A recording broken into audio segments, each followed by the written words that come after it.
Welcome back to this episode of the Shooting Bricks podcast. And guys, wow, wow, wow. So much has happened within the last 12 hours that I'm kind of at a loss for words, but we'll get into all of that. But first, as always, I'm Jarrod Castillo, and I'm joined by. Daniel Wynn, and I honestly can say that I'm feeling numb and complacent right now. And joining me as well. And I know why you're feeling like that because last night's performance was straight garbage. But it's your boy, really real, Gerrel Sales. And as you can tell by the somewhat muted tones of my co-host today, something crazy happened within the last 12 hours. And before we get into that, I just want to give a big shout out to Long Beach Limited. Really cool shirt. You guys probably can't see this on the audio, but on the YouTube, really cool shirt. They're not sponsored in any way, but just want to give a shout out to Long Beach Limited. Let me move out of the way. There you go. Shout out to you guys. Great shirt. You guys got a great selection of stuff. And please sponsor us. But anyways, so there's a lot of things going on, but the main thing that these fine gentlemen are feeling somewhat muted by is the fact that, you ready for this?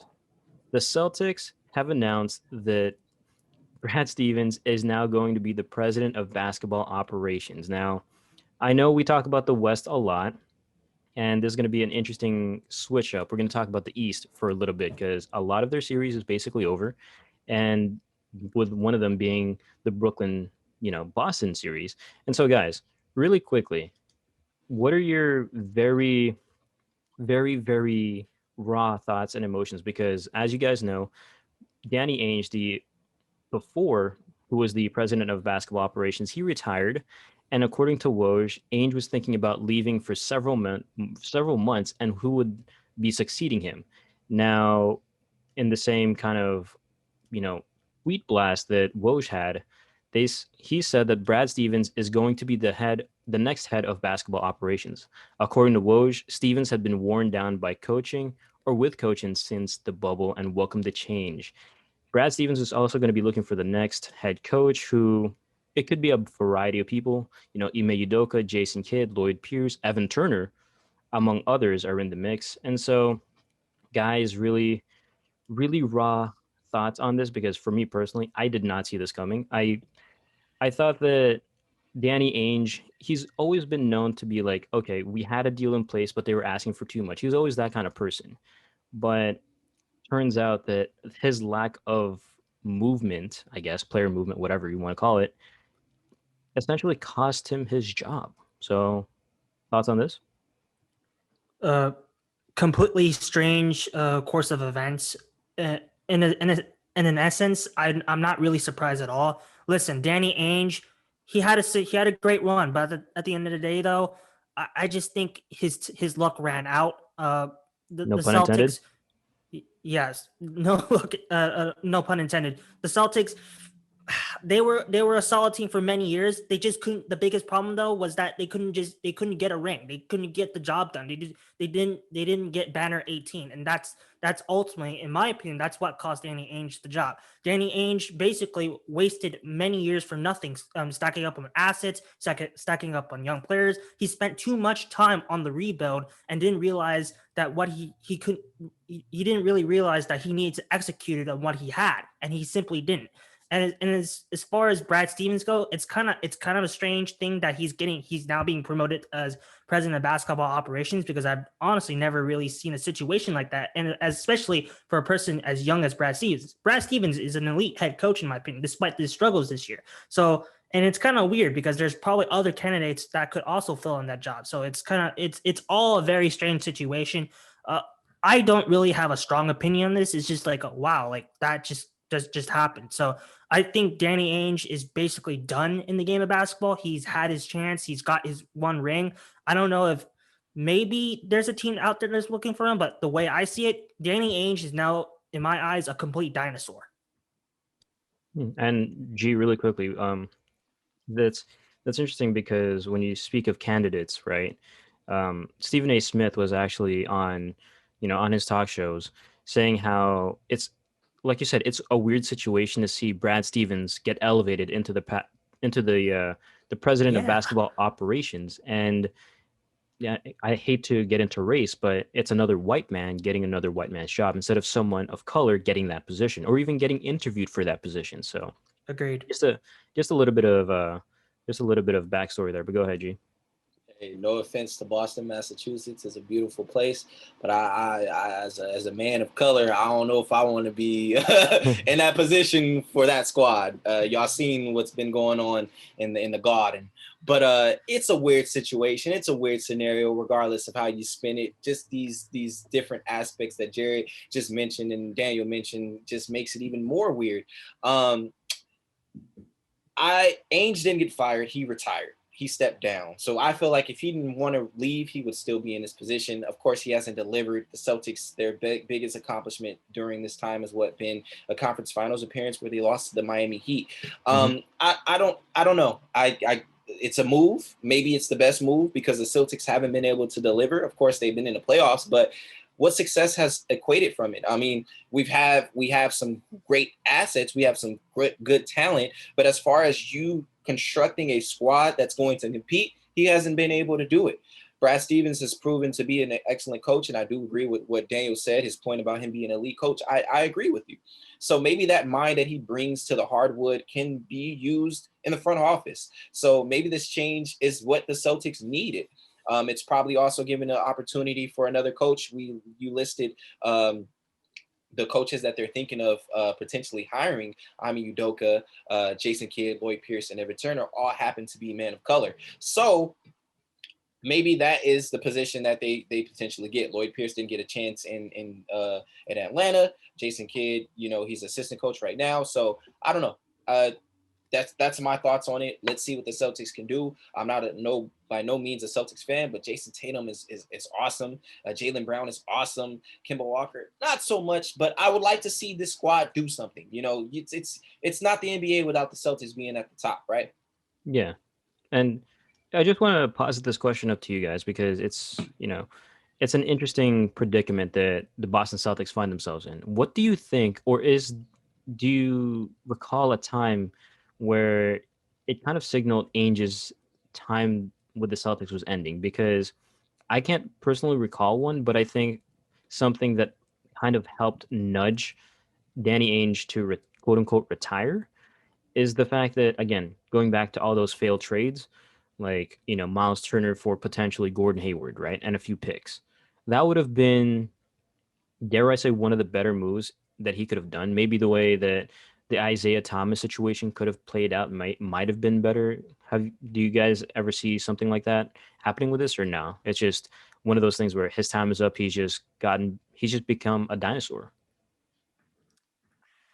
To answer that question, Jarrod, I don't think there was any moment in particular like, oh, like that's it, like the smoking gun, like that's it. He's a goner. He's done so. It's just I think if there was any moment, it was this season. Is because like we just got from a season where they literally went to the Eastern Conference Finals, where many really expected them to go to the NBA Finals and it just didn't happen, and then turn to the next season where like they're literally in the bottom half of the Eastern Conference playoff teams. I think this season did a lot to damage Danny Ainge's standing within the Celtics organization, and it's combined that with the multiple years of not really executing on what he had on the table, not really bringing a championship home. He got caught up in the whole rebuild. I think he got too caught up in the rebuild, and with this season that happened, it just all caught up to him, and then he just became a dinosaur. I mean, Danny Ainge isn't a bad GM. He's not a bad president of basketball operations. So I can't sit here and say he's a dinosaur. Like, of course, this season it's a weird season. It's coming off of the bubble season. So I wouldn't count it as far as everything that he has done so far. We got to remember, Jason Tatum is in his fourth year as a pro. We're just building up this squad. He was one move away from still being the president of basketball operations. You feel what I'm saying? He got Kemba Walker on that squad. Before Kemba Walker was on the Celtics, he was balling in Charlotte. He just happened to lose all his powers like he was on Space Jam, right? I mentioned this before. One move away. I don't think he got caught up in the rebuild. He got caught up in maybe the small ball. Maybe he didn't have the cojones to go for that big play. You know what I'm saying? The home run hitter. But I can't say he's a bad GM. Look at the Celtics squad. It's a lot of, on paper it looks good. You know what I'm saying? It looks okay. It looks decent. It looks like it can compete, but I think it's a little bit more than that. It's just, it was one move away from making a big splash. I don't know. The roster, I don't know. It's just constructed weird. It's it's I don't know what I can explain. I just said I don't know like 10 times, but that's the situation that we're giving here. But I don't think he's a bad GM at all. Yeah, I mean, had it not been for injuries to Jalen Brown and Kemba Walker, ultimately That this too. this would have been a much more competitive series than the 5-game gentleman's sweep that we saw, right? Because Jalen Brown, he is an amazing talent. He's not he's not superstar, but he can compete. And I feel like it's just a really, really rough situation for Boston. And, it doesn't help that their fans haven't been the greatest, throwing stuff at Kyrie No. Irving for standing or for like wiping his foot on Lucky, the center mascot at the TD Garden. And as a whole, I just want to get my spiel out before we move on. Fans really need to get their shit together. Like, Agreed. I don't know what possesses these fans. Maybe it's entitlement. Maybe it's because they've been in their homes for over a year and they're just excited to be back. I don't know what it is, but they really need to get their shit together because harassing players' families, in particular John Morant's family, spitting on Trey Young, again, like the aforementioned, throwing water bottles at Kyrie, which may be retaliatory, and the perpetrator has been arrested. Showering Westbrook with popcorn as he was walking away with an injury. Fans running on the court. What the fuck is this? What are we watching?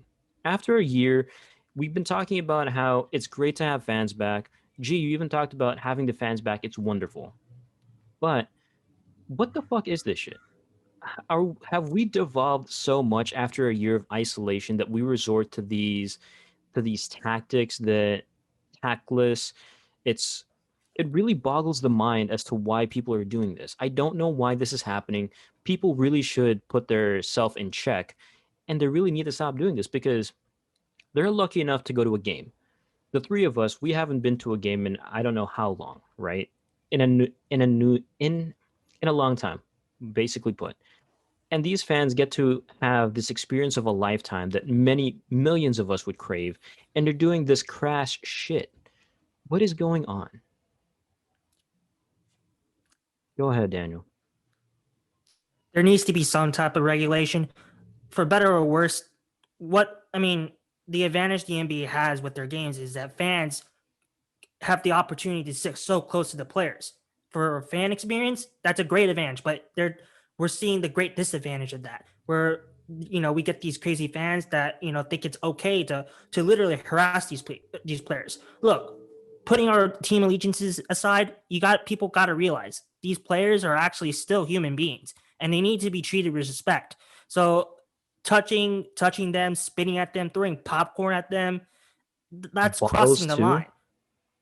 Bottles that graze players' Yes. heads. Like, Yes. what are we doing here? It's harassment, and there needs to be some sort of regulation with this. I mean, the NBA has a really unique situation here, and there's got to be a way where the fans can't get too close to the players anymore because it's happened too often. Yeah, I mean, I hope not. I hope these ass jerk faces get themselves in check. But go ahead, G. I mean, it's not much to say. I don't want to touch up on it too much. People are weirdos. I don't want these people that are doing stupid stuff to ruin the experience for other people, because there's still fans out there that bring their jerseys to get signed, gets hugs by players, make a wish, whatever the case may be. Like you said, Daniel, that's a part of the game. That's a part of the NBA, just community and becoming and being together. I don't know. People they need to relax. I don't know if we need to up the security or whatever the case may be, but I don't know, dog. If they listen to this podcast, y'all need to chill out, bro. These are people. Your mama would not like you throwing popcorn or water bottles at people. Like, why would you do that? Spitting on them too. I don't know. I don't know what's the liquor situation in the stadiums, but maybe they under the influence or something. They feel a little bit too hype. Maybe that's what we need to bring down a little bit. I don't know. So really quickly on that, I think they've lowered it a little bit, the alcohol level allowance or whatever, because of Malice at the Palace. Yes. So I think they capped each person to like one drink, and then after like the third or fourth quarter, no one can have drinks. So, and again, these aren't isolated incidents. It's like we've seen this happen more in the last few weeks than we have in like a long time, right? Because Yep. we've Mm-hmm. it's fine, but it makes sense if fans want to say, "Hey, Westbrook, you suck," and then Westbrook comes back and like scores 13 straight. That's fine. But if you're harassing someone's family, talking all this mess, calling them derogatory names, throwing stuff at them, spitting at them, that's unacceptable, man. Like again, you are one of the lucky few that gets to go to an NBA games when we're still in a pandemic. People forget that. Right. Don't don't ruin it for the Yep. rest of us. Don't be an asshat. Just don't. It's it's really angering if you can't tell. Just Yeah, absolutely. Yep. just the situation. It's like every day you see something new on SportsCenter, like oh XYZ fan just did something horrendous. It's like oh, again. And a lot, I feel like a lot of people just doing it for the clout, you know what I'm saying? So they can be on Yep. social media, whatever case may be. But you got to put yourself in that situation. Like, bro, if you ever played competitively and all my emotions is in it, I already got to hear y'all talk shit about me and whatnot. The fuck I look like walking to the back and got some popcorn. I don't care what it is. Why are you doing that to me? Like, if you think of it like this, like, bro, you wouldn't do that in the street. You feel what I'm saying? If you didn't know me, you wouldn't throw Yes. no popcorn at me. You wouldn't spit at me. You wouldn't throw some water at me. If you did, you might get fucked up. But they know that they're in that situation where the worst is going to happen is they get arrested. And for some people that are privileged, nothing comes out of that. Like I don't see much follow up after the initial. Oh, they got escorted out of the stadium. We might see an article a day or two later talking about they get banned for an undisclosed amount of time. But so I don't know. It's weird, very weird. Yeah. And it's weird, and I really hope this isn't going to continue once, the pandemic does end and, more civilized and more level-headed people get a chance to be on the court, but, you know, it is what it is. And switching on to something else that's a little bit better. We talked about Westbrook, and Daniel, you said the Wizards 76ers series is one of the worst. Well, surprisingly, it probably may not be because it's now a 3-1 series to the 76ers. The most interesting thing is Joel Embiid is out and he's considered day to day because he has a small meniscus tear in his right knee after falling awkwardly. So, thoughts on the series as a whole? Because I think this is still not interesting to me. I'm joining Daniel here. It's still not interesting to me. I mean, yeah, this injury, although sad and sucks, does add a little bit of intrigue. It's still the Sixers in maybe 5 or 6, and they're playing tonight too. Peek behind the curtain. It's Wednesday, so probably by the time this comes out, the Wizards are already eliminated. But quick thoughts on this? Still, I don't really have any thoughts about this series. Really, I just don't care. It's like I said before last week. It's bad television. Uh, I still think the Sixers will get away with this in 5. The Wizards could sneak one in 6 because of Joel Embiid's situation. I think the bigger story of this series coming out is I think this is gonna, if Joel Embiid stays injured going into the next round, I think the Sixers are in big trouble. Like the Lakers, Philadelphia Which we'll relies get on their to. bigs, and Joel Embiid's the face of the franchise. He's in my opinion their most important player. He goes down, the whole castle goes down because we all know that Ben Simmons can't shoot threes. So if Joel Embiid doesn't figure out his health soon, Philadelphia is, in my opinion, is looking at a second round exit. And Interesting. and let's not forget, Doc Rivers has also blown multiple 3-1 leads. But go ahead, G. Yes. Yeah, big shout out to the first 2 and D player ever, Ben Simmons. But I mentioned this before in previous podcasts, and I feel like I'm a fortune teller. Joel Embiid gets injured. 76ers that might cost them something. The series, I get it, not intriguing at all, especially because Bradley Beal has underperformed. But this game is going to be interesting because the Wizards actually have a chance to win. I thought they were going to get swept. You know what I'm saying? They got that win. 3-1, no gentleman's sweep. They're going to get the W tonight. Russell Westbrook's going to go 2 for 35, but he's still going to get a triple-double. But all you need is Bradley Beal to go off. All you need is for him to go off one game. This is the game. Get that W. We also have to factor in that Bertans is out. But, so much to Daniel's point, how far can the 76ers go without Joel Embiid and as Ben Simmons as the front runner for the squad? I don't know. It may be enough to get past this beaten down Wizards squad, but if they get past this first round, Doc Rivers doesn't blow this 3-1 lead, they're for sure going to get taken out second round. Joel Embiid's not back. Yeah. I don't know what to think about the series. I mean, it sucks, Joel Embiid, but they're so reliant on Joel Embiid that I don't know if they can, like Daniel said, if they do face off, if they do make it to the second round, and he's not 100%, they can't make it. There's no way, because he's the cog, he's the foundation. But it is what it is. He's the process. He's the process. Yeah. Can you guys process the fact that the Hawks have a 3-1 series lead over the New York Knicks? Because I didn't. I mean, all that jazz about New York winning, what was it, game 2, and then just losing 2 games straight by, a large margin. I mean, you gotta give credit to Derrick Rose for stepping up, because he's played fantastic as a starter, but no one else can step up. Like, I was watching the Hawks Knicks game a few days ago, and the Atlanta Hawks fans, they were savage, dude. They were calling Julius Randle overrated, because the dude got he got his award and then he dipped. He's been shooting and playing horribly, dude. But yeah, thoughts? This was a fun series, but it's over soon. So it was fun while it lasted for New York. If you remember last week, I was saying that this series was going to go 7 games. I was like way wrong, on there. The fact is, Trae Young basically literally took over the series. Trae Young is, in my opinion, I'm going to say he's an underrated player in this league. I don't think he gets the credit he deserves. I think he's a phenomenal young talent. I think he's going to be, in 5 years' time, he's going to be a top 3 point guard in this league. I think this series has been representative of what stars can do in the NBA and how they impact teams.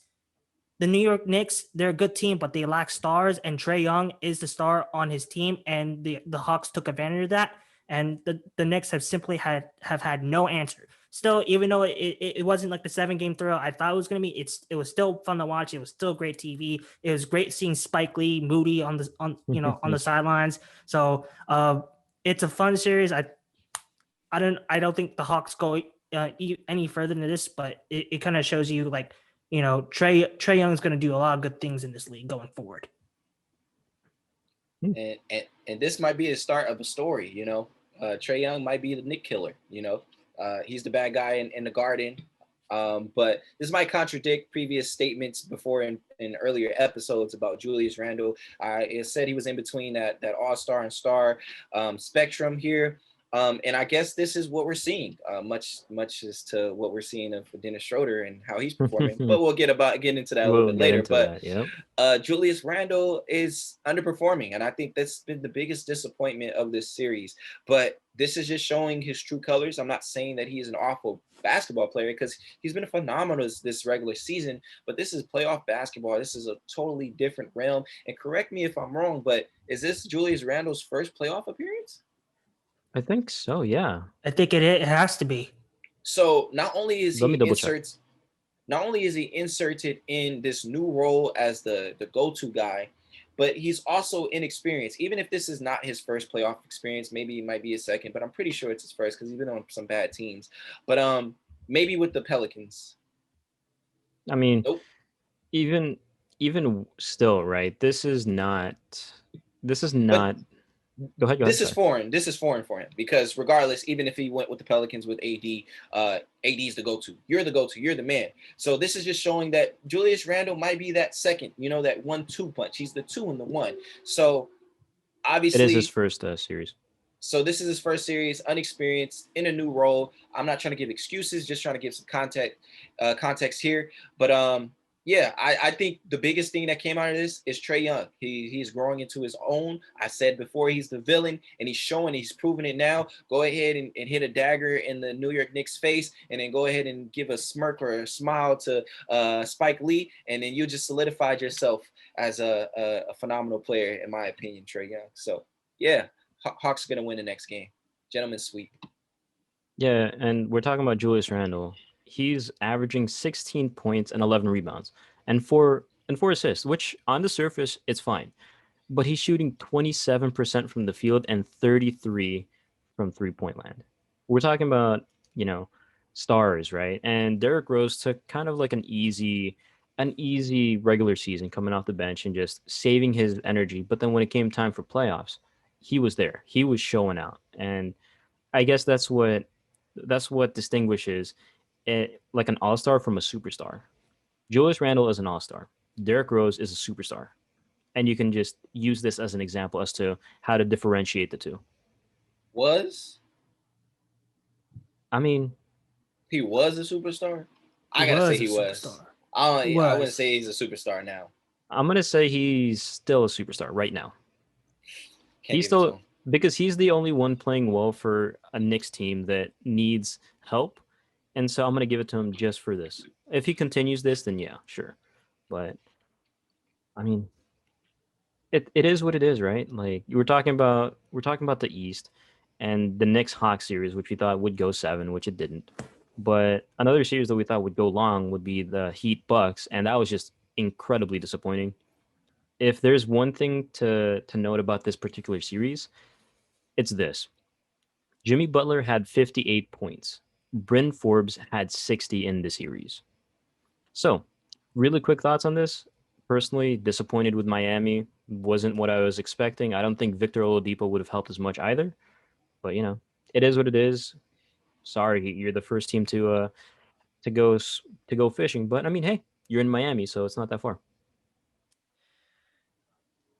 Disappointed as well. I thought Miami would at least give this series a go for 6 games, but Jimmy Butler was simply abysmal in the series. He just literally broke down. I think if more than anything, the Heat really got hammered by the short off season that occurred between the bubble season and now, and that really hurt them throughout this year. I have an interesting point at where should Miami go from here. I really Mhm. think once this season is done, and I think the Clippers are not going to get to the finals. I think Pat Riley, Mickey Arison, Eric Spoelstra and company should really go after Kawhi Leonard. I think Kawhi Leonard on paper is the perfect fit in South Beach. He's got the front office, which he has in LA. Steve Ballmer, he's a decent owner, but Miami is a superior front office. And the most important thing, something Kawhi doesn't have with the Clippers right now, is that he has on court leadership. Jimmy Butler is in my opinion, he's a decent leader, and he definitely knows how to take charge. If Kawhi Leonard goes to Miami, he would have a person to follow. So I think Miami, if they want to keep their this good run open, I think they really should go after Kawhi Leonard. I think Kawhi Leonard is a great fit in South Beach. All right.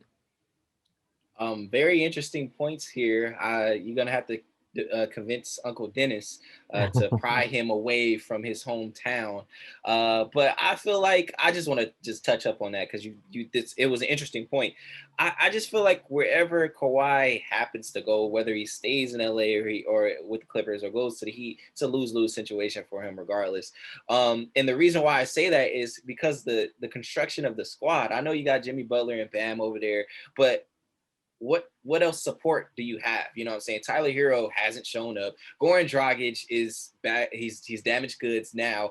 I feel like last year's Heat was a little bit better prepared than this year's Heat. Like they didn't make the right moves that offseason to equip themselves with whatever tools they needed to compete this year, and it showed in the playoffs with the Bucks. And I know that in the beginning I was like, okay, the Bucks they fucked up first game, so the Heat, they're gonna come through. But I've been wrong. I've been wrong a lot. So maybe I'm wrong about Kawhi to the Heat as well. But yeah, this was very disappointing. I don't know where Miami goes from here.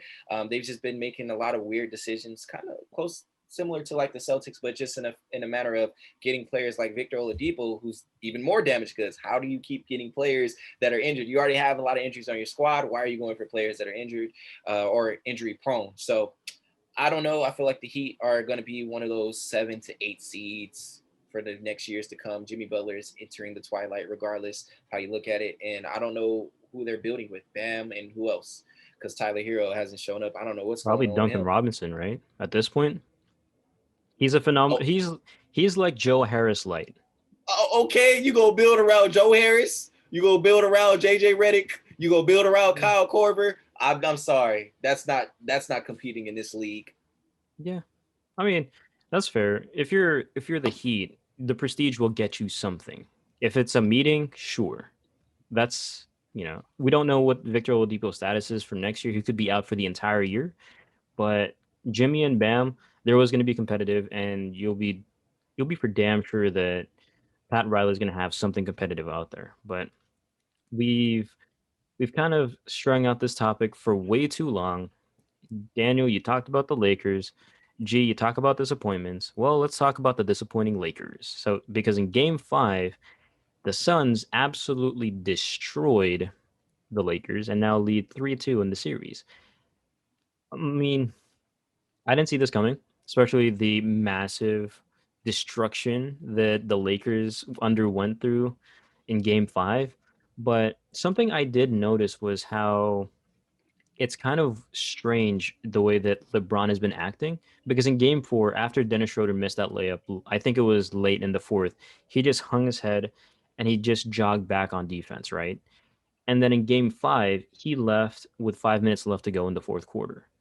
Now, I don't know if it's just me being kind of weird, but I don't see leaders doing that. I don't see leaders just putting their head down, admitting defeat. Well, you wouldn't see Kobe leaving the game with 5 minutes left in the fourth, even though it was a blowout. He'd still be on the bench. He'd be like trying to rile up his teammates to get something out of them, to make it seem like it was worth fighting for, right? And it's just kind of weird to see LeBron do that. Any quick thoughts on that before I let you guys have your few minutes to just let everything out? I just wanted to get this out of the way. I'm just feeling like I said it at the beginning of the episode. I want to get angry, but I can't, because at the end of the day, I feel complacent and numb.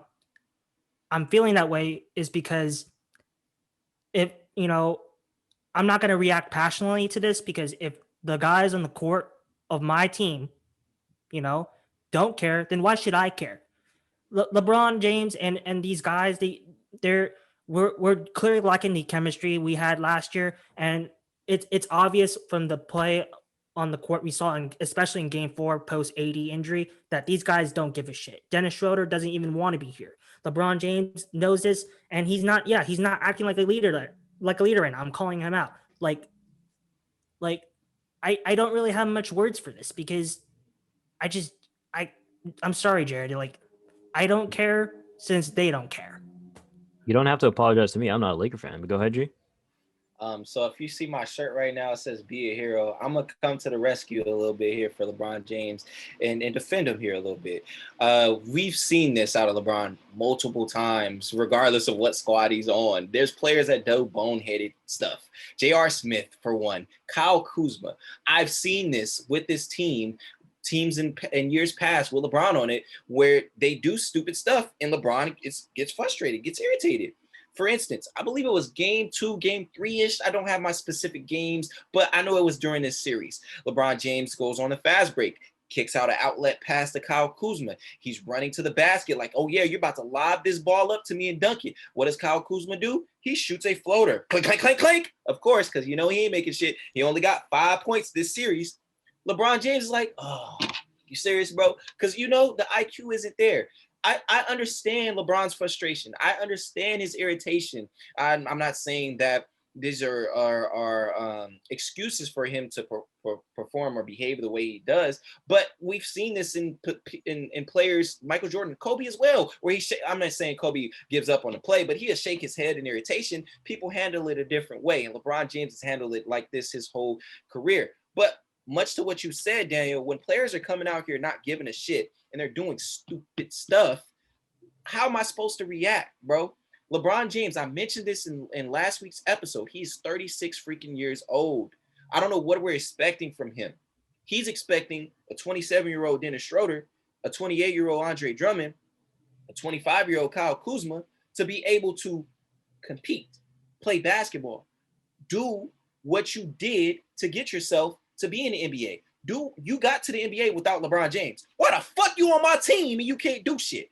We'll get into that a little bit later. But all that to just come to be the hero for LeBron James. And I'm not going to put all of this on him because it is a team effort. And I don't know what we're expecting from a 36-year-old. I mean, there's only so much he can do. And I'm pretty sure we're going to get into that a little bit later as we go down the list. But just wanted to say that. Yeah, I mean, by all means, this is your time to just let everything out because, you know, growing up, I watched Michael more than LeBron. I'll put it simply. And the way that I've seen Michael, whenever these type of situations come up, he's not gonna dip on his team because he's such a competitor that if there was a chance for even if it's the slightest chance to win a game, he's going to want to win because he's such a maniacal competitor.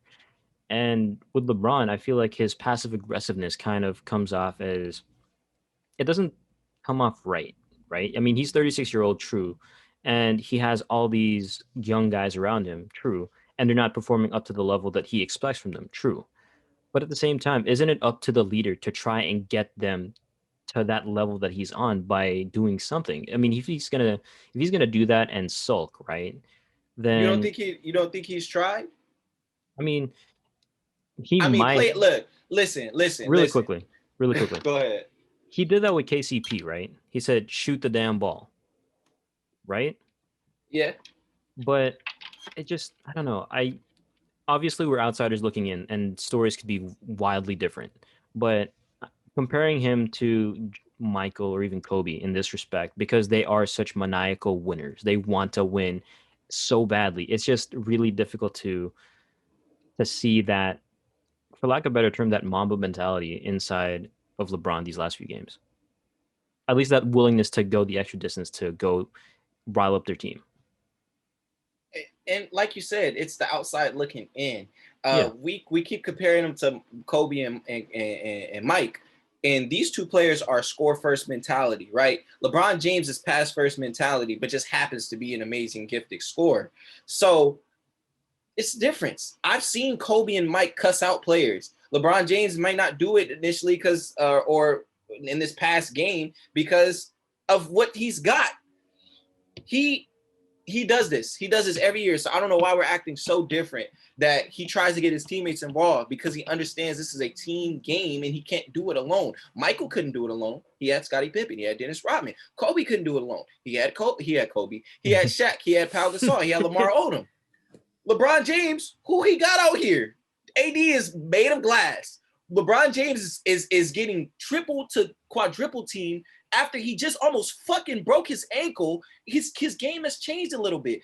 I've seen him attack. I saw him the first game. We watched the game. His first 5 minutes, he was energetic. He started dishing it off to his teammates, and the motherfuckers was missing. How can we put all the blame on LeBron James? There's so many factors that come into play. I'm not going to sit here and compare him to Michael Jordan and Kobe when it comes to that mentality because we already know Kobe and Michael are the comparable ones. The only thing that we're comparing is the GOAT thing. But as far as the mentality, with that, we throwing that out the window.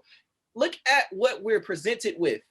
Michael Jordan was frustrated with his squad before he got players to actually come in out and play. LeBron James is look at what we're left with. Look what we're left with. Dennis Schroeder went 0 for 9. He had 0 points in 25 minutes. And you telling me Dennis Schroeder, want what, a max deal? And you can't even score a point in the playoffs? And me as a leader, I'm supposed to, it's going to be all right, man. You know, we're going to do this. You know what I'm saying? Dennis the Menace. He does that. He does that on social media. He talks to him. I'm pretty sure LeBron James does leadership things behind the scenes, just like how Kawhi is. Kawhi is very quiet, but I'm pretty sure he talks to his teammates. We think he just goes out there and be mute. It's a lot of shit going on, bro. I can't put myself into LeBron James' shoes, but I'm going to defend the fuck out of him. because this squad, we saw it earlier in the year without AD, without LeBron, how they performed. And I don't know why I felt like they were going to just miraculously be able to come together and do stuff, because they weren't doing shit in the regular season. Bro, good teams are able to stay 500 without their stars, at least, bro, at least. So for Dennis Schroeder to come out here and think he's an all-star, Andre Drummond come out here and bum as I don't know what, and the rest of these players not able to hit shots, and then Frank Vogel sitting here keeping Trez on the bench, and then you see THT actually gets us a bucket in the third quarter, and then you sit him down. I don't get it. I don't understand. There's a lot of frustration going on here, and I can't, like I said, I can't put myself in LeBron James' shoes, but given all of this stuff, I understand. Fair enough. What about you, Daniel? I just want to get out there. This series is most likely over. I think Suns are going to get this series in 6 or 7 games. Regardless if the Lakers win tomorrow, I think that the ultimate pressures of the hostile crowd down in Phoenix, Arizona is going to get the best of them. Simply put, this team is ass right now. The Lakers are simply ass. They belong in the dumpster fire. They belong in the junkyard. This team simply, first of all, the Lakers are literally shooting bricks. This team is they're missing wide open threes. Not acceptable. You got to hit those. 2, they're letting Phoenix eat us in the paint. DeAndre Ayton, despite our big bodies, we're bigger than them, and DeAndre Ayton is literally dominating us. And I'm also noticing this too. Phoenix is also getting a lot of second chance points, which I attribute to good rebounding. They're out rebounding us. Unacceptable. We're bigger than them, and they're out rebounding us. So, and plus the biggest thing of all, and I've mentioned this before, this team has a soft ass mentality. I mentioned last week the Clippers having a soft ass mentality. I forgot that the other LA team also had that too. So this team clearly has no heart. AD is simply undependable. I'm going to say it right now. In the short term, the Lakers could be in another rebuild in a short 2 to 3 years. Because let's face it, I hate to say this, I love AD. He's a phenomenal player, but he's not the face of the franchise. He doesn't have the fire, the heart to lead a team. He's more of a Kareem. He's got to be the second option. And with his injuries, he's simply undependable. So if his body breaks down quicker and LeBron James ultimately retires, this franchise could be fucked in a short span of 3 seasons. Wow. Okay. Can we talk about the paint and getting eaten alive? Because the fucking, and we're gonna talk about the Lakers wanting to keep Andre Drummond, but they are eating this man alive. This dude is big for nothing. Let me tell you, everybody looks at him as barbecue chicken. He does the little verticality, whatever, to try to defend verticality to try to defend whoever's coming at him. But everybody bounces off of him and makes the layup, or they score, or they get fouled. What the hell, bro? Why are you flopping? Third quarter, I didn't even watch it to the third quarter, so it had to be in the second quarter. They got to switch. Chris Paul was dribbling to the wing, and this motherfucker tried to take a charge at the top of the key from 175-pound Chris Paul when you 280. Come on, bro. No way I want to keep you. And at this point, it's like this is the best option that we're potentially going to have, because Montrez is gone. You're not playing him. Why are we going away from what was effective in the regular season? Montrez was a beautiful thing this season, because when AD and LeBron went out, what did he do? Perform. Schroeder had some games, but it was kind of, it still wasn't consistent. Trez was consistent, bro. He was getting us 20 points a game. He was getting us 10, 12 rebounds if he wasn't giving us 20 points a game. THT, I know at this point, I'm like, bro, we got to play him, because Alex Caruso don't know how to shoot no more. The defense is defense, but y'all not locking down. So why are you so focused in on having Alex Caruso and Wesley Matthews in? Wesley Matthews does hustle. They do hustle. But you're so focused in for them to play defense, but they not playing defense. Like, they not locking down. So I don't know, bro. Y'all have Cameron Payne out here looking like an all-star, bro. I kid you not, bro. He's averaging double digits. He was out of the league last year. He was dancing with Russell Westbrook 3 years ago, and now he dancing on us. And this is freaking ridiculous, bro. I am lost for words. I almost threw my phone at the TV. I like watching Lakers games, but I turned it off multiple times. And for all these Lakers wanting, I don't know, bro. I'm so confused. Hey man, just let it all out. If you guys have anything to say, just let it all out. And really quickly on your point about Drummond, G. So apparently, if the Lakers lose, according to some things that I read, some executives are thinking that the Lakers might shake things up. Now, I don't know if there's any validity to that, because there's still 2 more games and anything can happen with LeBron James. But that's just some food for thought. But go ahead, Daniel. About the players that are currently on the squad, it's being clear. This championship window is at risk of closing much quicker than we thought. I said it before. Everyone needs to be put on the table. Every player except for LeBron James and Anthony Davis. I think the only way this championship window can go farther than where it's currently gone right now is, let's be. I'm going to be real. The Lakers need a third option. AD is becoming undependable with his injuries. LeBron James is only getting older. This Laker team needs a third option. Will we get a third option that's an all-star? Probably not. But for this run to keep going, it's imperative that the Lakers get a reliable third option that can take over when LeBron James and Anthony Davis can't simply take up the task. Fair enough. Fair enough. You guys have anything else to add? This is your time to vent before we move on to probably one of the last things we'll talk about today. I agree. Regardless of if the Lakers get out of this situation or not, this team doesn't look like a championship team. Much to what Daniel said, the mentality isn't there. Players aren't giving a fuck, and it's this offseason is going to be weird for sure. A lot of players are going to be gone. We're not going to have that pool, I think, as far as, oh, we're a championship contender, because you've seen how we just handled this year. So I agree with him. We need a third option, but that third option needs to be a guard. I'm hoping that third option can be THT, hopefully. If not, we can get somebody. I don't know what leverage we have. Victor Oladipo. No. We already got one injury prone player, and that's Anthony Davis. We do not need another. So I don't know what leverage we have as far as actually being able to get somebody on this squad, but it's looking really rough. Okay, and last thing before we move on to this last topic here. Okay, in your ideal world, who would that guard be? Zach LaVine or? Wow. I got my head up in the sky. I know Gerrel's gonna freaking yell at me, but in an ideal world, you said ideal, right? Ideal. Yeah, I that's why I threw out Zach LaVine. Damian Lillard. Well, that's why ideal. would I scream? I'm gonna be ideally realistic and say Devontae Graham, because he will be a free agent this year, and we can somehow jimmy him away from Charlotte, the Hornets, because they got guards. So I'm gonna be realistic with it.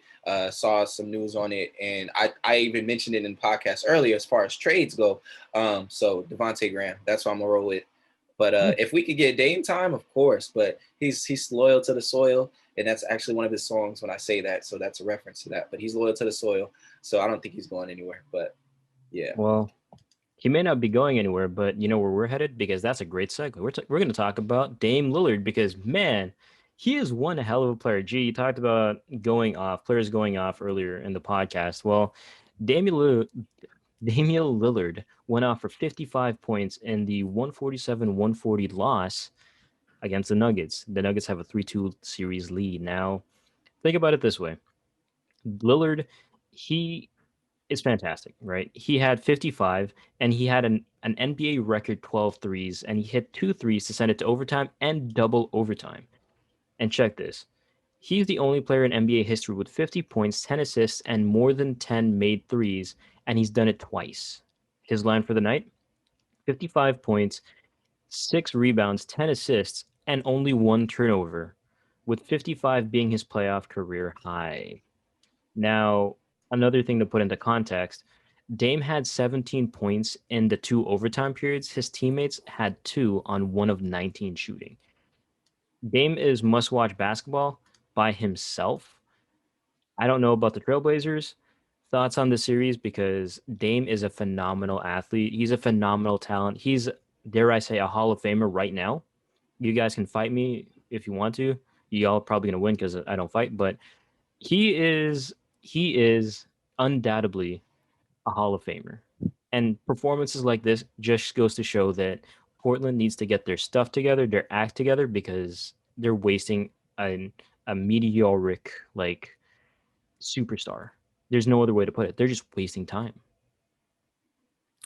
Absolutely agree with you, Jarrod. I think Damian Lillard, despite his lack of recognition from the media over the years, I think he's an absolute Hall of Famer. He is must-see television. He's one of the I take I echo what Gerrel said, last week. Dame needs some help, and I don't think the front office is capable of really in the long term of helping him out because he's in Portland, which is a small market, and not many big stars want to go there. That's why I think for Damian Lillard, if I'm him, I want out, but it's just not going to happen. It's kind of sad to say this. Portland is wasting such a great player. He scored 55 points last night and he still lost. Yeah. So that just tells me that the Nuggets they're gonna win this series in 6 or 7 games. I'm leaning towards 6. Denver has the advantage here, but man, Dame is something else. I just don't want to see his career wasted, but that's all I got to say about this series so far. Yeah, absolutely phenomenal, man. Damian Lillard is an amazing player, and like you said, is must watch basketball. Just get the goosebumps watching him shooting those threes, being clutch. I think that's the biggest thing. Clutch.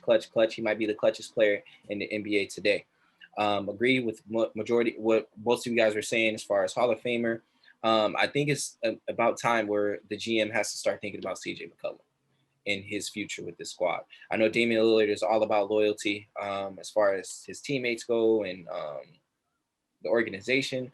But if Damian Lillard's not going to ask out, which he's not going to do, CJ McCollum got to go because obviously it's not working. He kind of has the CP3 syndrome where he just happens to be injured somewhere, somehow, every playoffs, doesn't show up and doesn't play defense to kind of, help Damian Lillard on the perimeter. So I think that's the point where we got to get at because the Portland Trailblazers attempted to make a better squad. They got Robert Covington, a 3-and-D player. They got Derrick Jones Jr., defensive player, athletic. The hope was for Yusuf Nurkic to continue to just get back to his old ways. But Norman Powell too. Norman Powell as well. But it wasn't exactly what they needed. It's kind of similar to what the Celtics did with Fournier. But yeah, they might have to trade CJ and get something in return. Ben Simmons. That's my hope that y'all bring Ben Simmons there. And I think that 1-2 combo there, I think would probably work a little bit better because you get the 2-and-D, you get defense and dominating in the paint. But yeah, Dame Lillard, bro, going down Hall of Famer. He's top 3 point guard in the league right now, and he's not number 3. He might not be number 2 either. Ooh, okay, spicy. We'll leave that for next season because the Blazers, as much as I hate to say it, there's no way. If the Nuggets squad had Jamal Murray, just imagine how much better they'd be, or Will Barton. But this situation, the Trailblazers find themselves in reminds me of the Steph Monta Ellis connection, except supercharged. The Warriors had to get rid of Monta Ellis to get Andrew Bogut back, a defensive presence, which, for all intents and purposes, the Trailblazers kind of need on the wing. Look what happened. A few years later, the Warriors are champions. So I think that's kind of, to your point, G, that's the step that they need is to trade CJ to go get Ben Simmons because at this point, what can you lose, right? Dame is over 30. He's not going to get any younger. He's not going to keep posting up 55, 6, and 10 stat lines every playoff game because this is Herculean effort and he's still losing. So, I'm just the last thing here before we move on to the quick hitters. If the Blazers don't make it past the first round, what happens to this squad? Do you see CJ finally get traded? Do you see Terry Stotts fired for someone else? I see a mini shakeup happening if the series goes where I think it's going. I think you kind of hit the nail on the head, Jarrell. I think CJ McCollum has got to go. I think his time has run out. If Dame is willing to stay, then CJ has got to go. Terry Stotts, I think he's done. I think he's had a okay run over there. I think his time has gone, and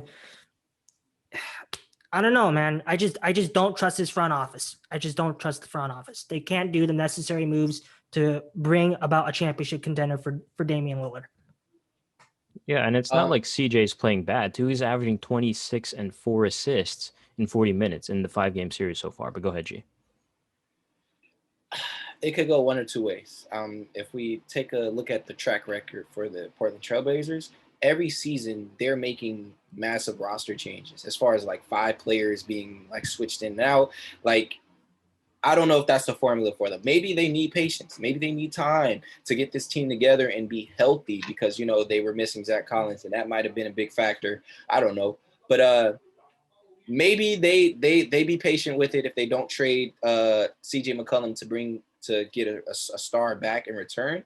But I don't know, man. They're gonna have to. That Norman Powell trade wasn't what they needed. You got another guard. I feel like they should have went for a bigger wing, like a wing slash a 3-4, like a modern day 4, like a Jason Tatum build.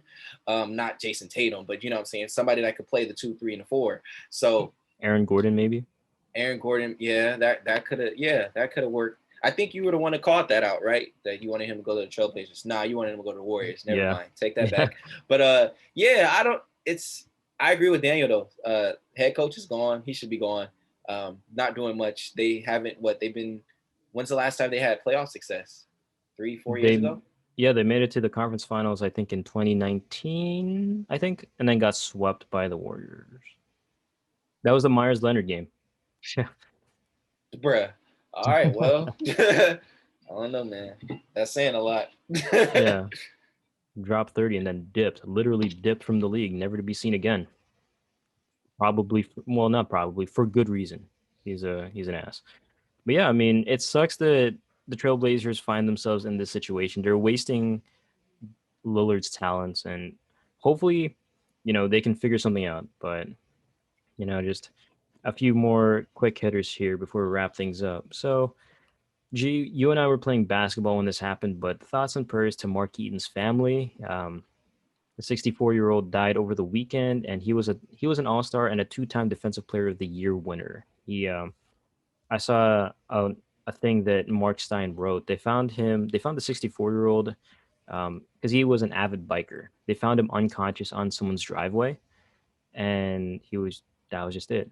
You know, it sucks that all these things are happening. You know, we've talked about cancer the last few episodes. Now this, it's been a rough go for basketball.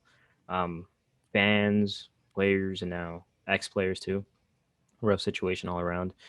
Yeah, thoughts on that? It's tragic when, you know, stuff like this happens. I just want to say, God bless, and prayers to Mark's family. I've never been in a situation where I've been grieving before, so I can never fathom what's going on in their shoes. All I just want to wish him all the best in the world. Yep. Prayers up to his family. Again, celebrate life. It's too short. So just shout out to him, as well as being a California native. He was born in California, Inglewood, went to UCLA, went to Cypress College, Westminster High School. So that's always dope. But so yeah, celebrate life. And he was a nice player for somebody that's I'm not trying to make it sound bad, but he was good for a 7'4" guy, because usually 7'4" people are tall people. They come in the NBA and they're ass, but defensive player of the year twice in an All-Star. So big ups to him. Yeah, it's like when you see tall players come on, it's like it's more of a novelty, right? Like, yes, you see Boban, and people say, "Oh, it's Boban. He's a novelty," but he's actually a really good player. He was like, I think, the Serbian MVP before coming over to the Spurs. So, right. you know, like you said, California kid, G. So it's always sucks. It always sucks to see this, and you always want to celebrate life. And speaking of celebrating, we're going to end off on a high note here. Daniel, you may know this name. It's not basketball related, but it is soccer related, something you love. But Christian Pulisic just won the Champions League with Chelsea. He's the second American male soccer player to win it, and he's only 22. And now, Daniel, this is a really far callback, but remember when you said he's not going to be the best American player of all time? He's 22 and he's doing things. Yeah, way back when. You don't remember that? I said he's going to be the best I did say that he's going to be the best American player of all time, but I didn't. It wasn't. He's not the superstar the we're all dreaming of. Well, I mean, he's not. We're not dreaming of it now because he's turning it into reality. He's a 22-year-old. He's winning the Champions League. He's put American soccer back on the map single-handedly. Now you see, Gio Reyna and all these different players coming out of the woodwork, all because of him. He is that guy. You have to Okay. you have to accept that he is that guy. I will give him credit. He's the American program is heading into the right direction. And I do have a bold prediction for this decade. The U.S. is going to be the Belgium of this decade. I don't think we're going to win the World Cup per se, but we're gonna make some surprise quarterfinals to semifinal runs. Yeah, no doubt. Because the way that the American soccer situation is looking, it's looking very good. It's looking very It good. looks fantastic. And you know who's at the head of that monster? Yes, Mr. Pulisic. Christian Pulisic. But anyways, yeah, it's fantastic to see him doing so well at only 22. Dude, I saw he was getting another tattoo, and he actually had the medal around his neck while he was getting the tattoo. I mean, talk about swag, man. Like, I don't know if people still say swag nowadays, but bro was like, you know what? Okay, I just won. I'm gonna get a tattoo. Have it. And when he was lifting up the trophy, he had like USMT or whatever men's national team on his as like a sweater, just showing that off proudly. So good job, Christian. Although the United States hasn't been great, you're heading in the right direction. So thanks for that. But with that being said, speaking of things heading in the right direction, don't forget to subscribe to the Shooting Bricks podcast and leave a review on your platform of choice. It really helps us out. Lastly, make sure to follow us on @podcastbricks on Twitter, @shootingbrickspodcast on Instagram, and @the Shooting Bricks Podcast on YouTube for all the news and the video of this episode of the Shooting Bricks Podcast. And as always, I'm Jerry Castillo. I'm Daniel Hen, and I'm rooting for Giannis to win his first championship. And joining me as well. Man, that's a complete switch up. I'm just hoping the Lakers make it a series, so I don't have to be too disappointed. But it's your boy, Really Real, Jarrell Sims. And we will see you guys next week.